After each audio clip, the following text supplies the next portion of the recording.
Hello, everyone, and good afternoon. How are you today? Hoping good. All right. So today we have a class. It was requested, but it's about, and it says a short history of the haircut. but it is a history of haircuts, kind of hairstyles. Where did that begin? Where did it come from? So we can go over like what styles have been, because a lot of times there's confusion when it comes to things like that. Um, did everybody always have like, did people just have long hair way back in the day because they couldn't actually, sorry, keep getting all these messages. But did they have long hair because there weren't utensils back then? Did they have short hair? Did they style their hair? Did they not? Did they not care? So this is about, what we can do. So this is on BBC, which, is just British, but very reliable. And so we'll go over it. So,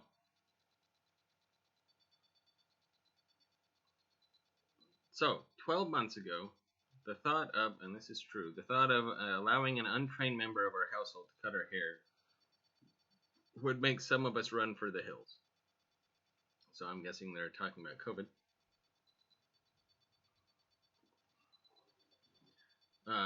Yes, they are. So, but as lockdown continues, it's what many of us are resorting to as hairdressers and barbers, as barbers remain closed. So, they're obviously opening up now. Melanie didn't do this. I went, but I did for the majority of the pandemic just grow my hair out, and I just didn't. I had a few split ends, but I was like, I'm fine. I like long hair. I don't mind having long or short hair. Um,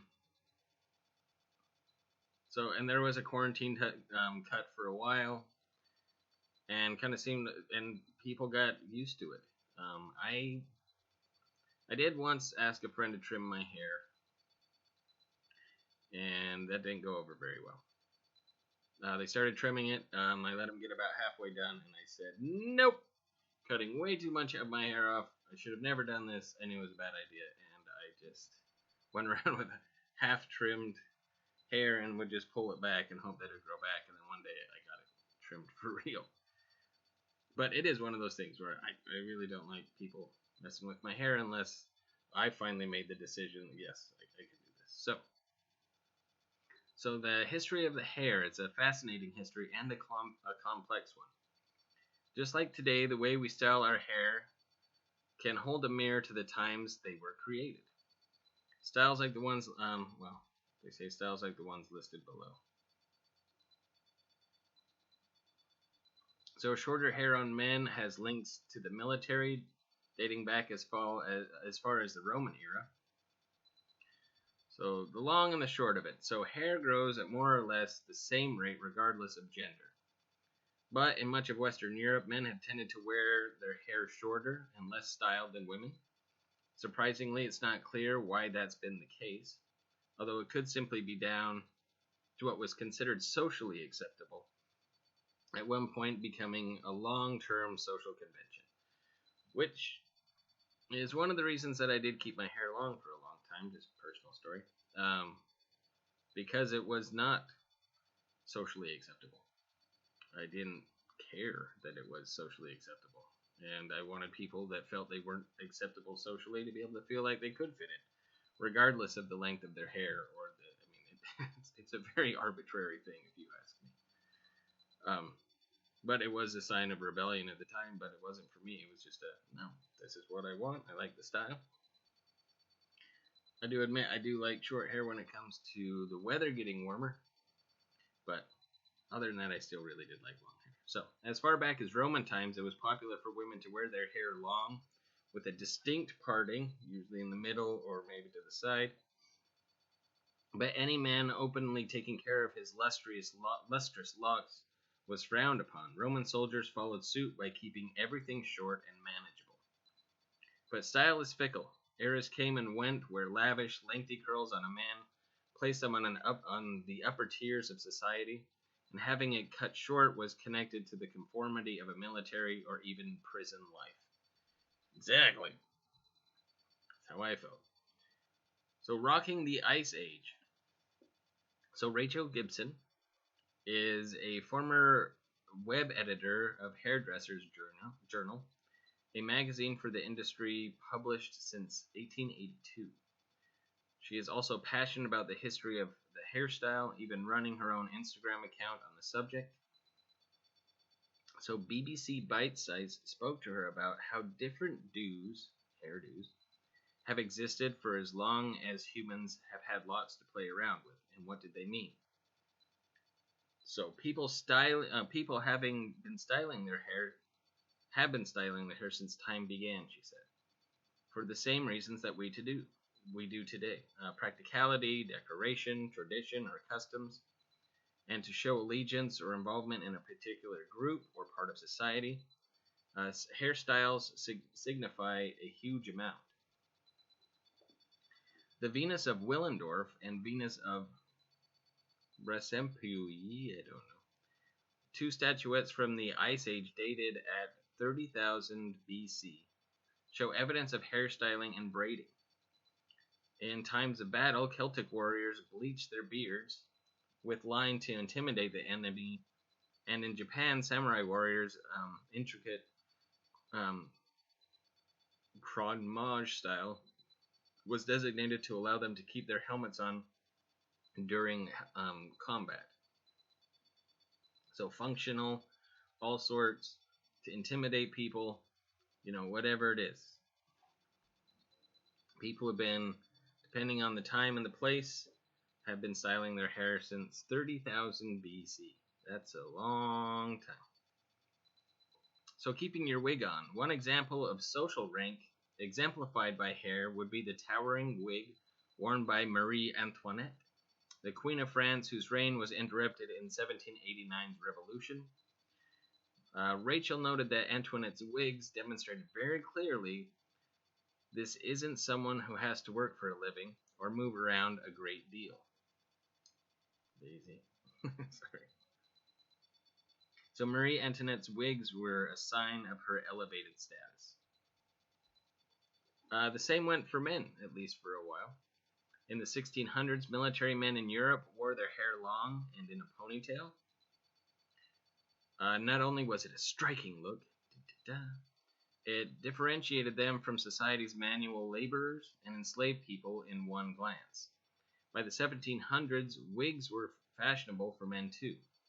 However, the hair powder tax of 1795, there was a hair powder tax. Nice. Of 1795, a levy introduced to help foot the bill for the Napoleonic Wars was considered too pricey. Oh, I don't need this wig anymore. An annual stamp duty of 1 guinea made hair powder used to make any wig look an expensive shade of white. An unnecessary luxury almost overnight. See, taxes aren't always good. Tax things, people are like, I'm not doing it. Not paying that tax. I'll take this darn thing off and do something else with my hair. So the changing shapes of style. The quick demise of wigs for men is one example of circumstance changing our looks as opposed to fashion. But hair can be used as a protest against these circumstances. So Rachel continued movements such as the end of people wearing wigs in high society demonstrate a marked change in culture and reflect what was happening in wider society at the time. So the long hair of hippies wasn't just about a group of people wanting to wear their hair differently.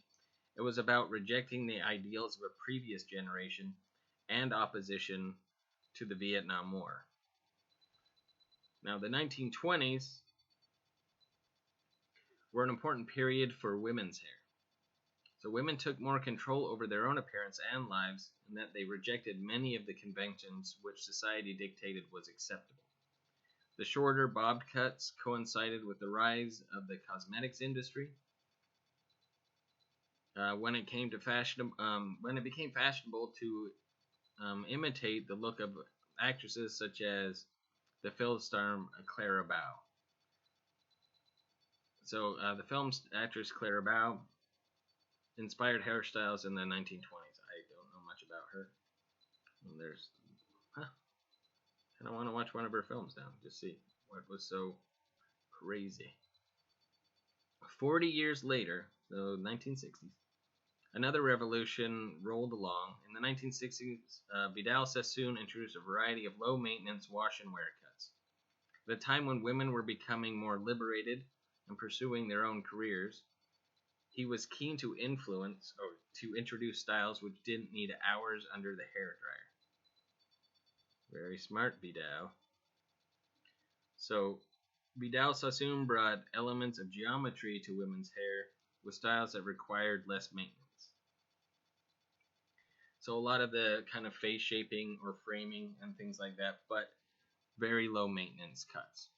Hairstyles may have to change through necessity. For example, in the 1940s, Victory Roll, popularized by the actress Veronica Lake, wasn't all about glamour. It involved wearing hair up, very important when dealing with factory machinery, as so many women did during World War II.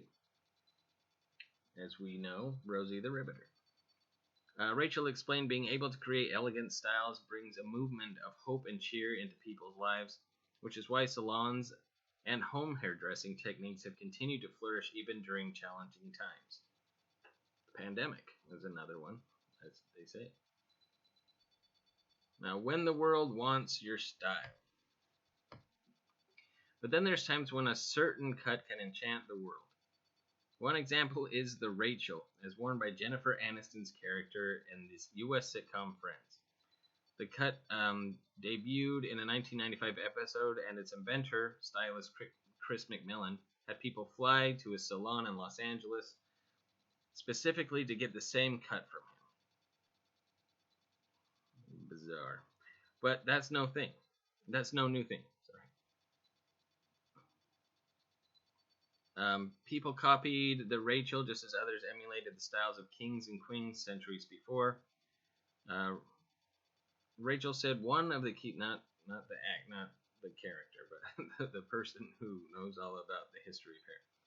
So Rachel said one of the key differences in modern celebrity society is that the speed of these changes is more immediate, thanks to social media, and that looks are perhaps more achievable thanks to advances in technology and a broader availability of affordable wigs and hair pieces. Right, and just so you know, I saw this. It's funny that this is coming up, but I saw this the other day floating around on Facebook. I don't really go on Facebook that often, but once in a while something catches my eye. But Jennifer Aniston, the person who played Rachel on Friends, hated that hairstyle. Hated it. But did it for the show. Like, did it for her character. It's like, well, it makes sense for my character. That's why they called it the Rachel, not the Jennifer. But she did not like it at all. Just a fun fact. Okay, so does that mean that we should look to social media for hints on where hairdos will go next? Perhaps not. Rachel, not the character, but the person, the historian, the hair historian. Rachel believes we are moving into an era of looks specific to each person rather than a society group. So we're lucky to be living in a time when self-acceptance and individuality has become a trend in itself. Hopefully there will be less dictated trends and more organic, self-prescribed looks. Well, that is the history of the haircut and where we are. Currently, it seems as though we are at a time where you decide. What do you like? Who are you? What does your hair say about you? Or does it say not much of anything about you? It doesn't matter. Or do you let somebody else decide what will look good for you? And do you decide to continue with that look? But again, it is personal choice. You know, a lot of people say, oh, their hair looks too shaggy, or this should change, or that should change. I don't like it, or I do really like it. Ultimately, what's good is that it's really up to you. It's not for anybody else to judge. And throughout society, hair has been something that we've judged quite a bit. So, be you and hang out and enjoy your hair as it is, in any way that it comes in or doesn't. So, this has been the class for today. Thank you for those who suggested it. Please, if you have any suggestions or questions about this or comments about this, always let us know. And if you have any suggestions for other classes, please let me know, and I will get it done as soon as I possibly can. All right. Ciao for now. I will see you all later on down the road.